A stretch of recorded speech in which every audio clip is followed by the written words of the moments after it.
What's up, YouTube? This is Buddy from Four Sons Fishing, and I'm here today with a very special guest, Mr. What's your name again? What's your name again? Huh? McLean. Me and McLean are here to talk to you guys. Yeah. We're here to talk to you about what? Okay. We're going to talk to you today about the rods that you need to accommodate the reels that we showed you in the last video. So if you watched our last video, we talked about casting reels like a Baitcaster or a spin cast, and we also talked about spinning reels. And so in this video, we're going to talk about the rods that you need to go on these particular reels.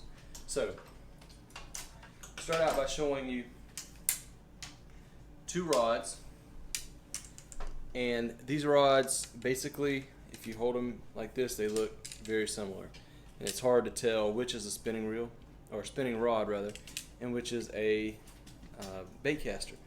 But there are a couple of distinctions that you can use to tell the difference between the two.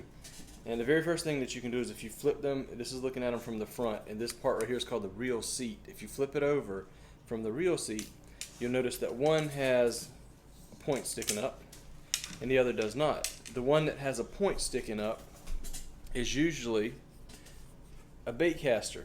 Now, I won't say in all cases because there may be something out there that I have never seen, but in most cases this is a Baitcaster.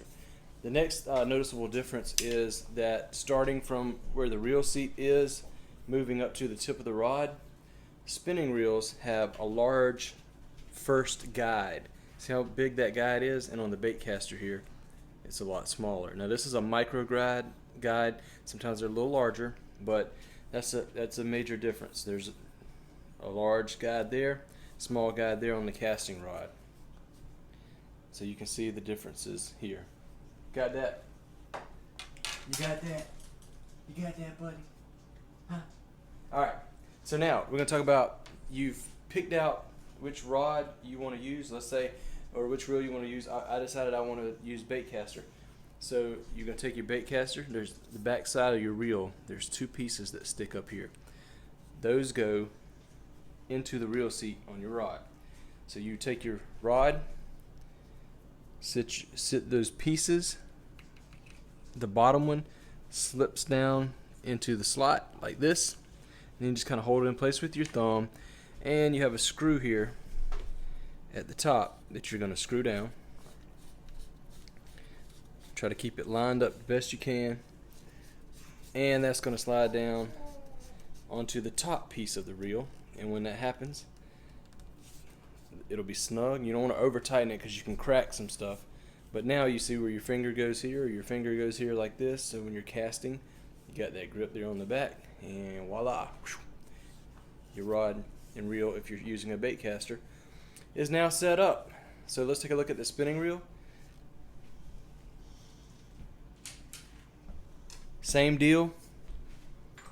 You take the back side of your spinning reel, looks like this, right?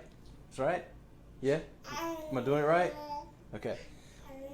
Spinning reel sits in the seat like this. You slide it down as far as it'll go. Hold it in place. Screw down your nut. Once again, you don't want to over tighten it. Now your spinning reel will be oriented in the down position like this. I usually hold mine like here, like this. So that's your grip. That's the equivalent of that piece on the back of the casting rod keeping your fingers from sliding up and down. So it kind of gives you a grip. You know, when you're fighting fish, your hands not slipping up and down. It's kind of locked in place. So now that you have seen the two different types of rods that will accommodate the three types of reels that we've talked about, go out, get yourself a combo, and we're going to talk about line and lures in the upcoming videos. Thank you guys so much for watching. Big shout out to my little buddy for helping me out. You can say bye? You can say bye? You're not going to say bye? Alright. Until next time, tight lines.